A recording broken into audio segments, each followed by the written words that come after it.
ఖచ్చితంగా అందరి దృష్టి.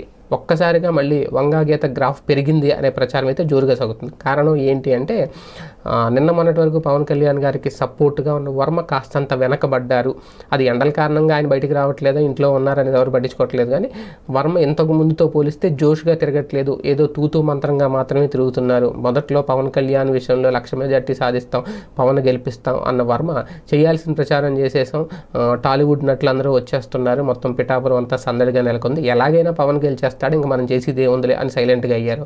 ఏది ఏమైనా కాపు సామాజిక వర్గం ఎక్కువగా ఈసారి అయితే పవన్ కళ్యాణ్ వైపు యువతుంటే మిగిలిన వాళ్ళందరూ కూడా వంగాగీత వైపు ఉన్నారు. ఎందుకంటే లోకల్, ఎందుకంటే ఎక్కువ పెద్దలు ఆలోచించేది ఒకటే, పవన్ కళ్యాణ్ ఇక్కడ వస్తాడు లేదంటే అక్కడికి వెళ్ళిపోతాడు, ఇక్కడ ఉంటాడు లేదో తెలియదు, ఇల్లు తీసుకున్నది మాత్రం ఇక్కడే ఉంటారు, ఆయన సినిమాలు వదిలేసి అప్పుడప్పుడు వస్తుంటారేమో. కానీ వంగాగీత మాత్రం ఇంకా నిరంతరం ఇక్కడే ఉంటారు, పక్కా లోకల్. కాబట్టి వైసీపీ తరపున ఆల్రెడీ జగన్ అందరికీ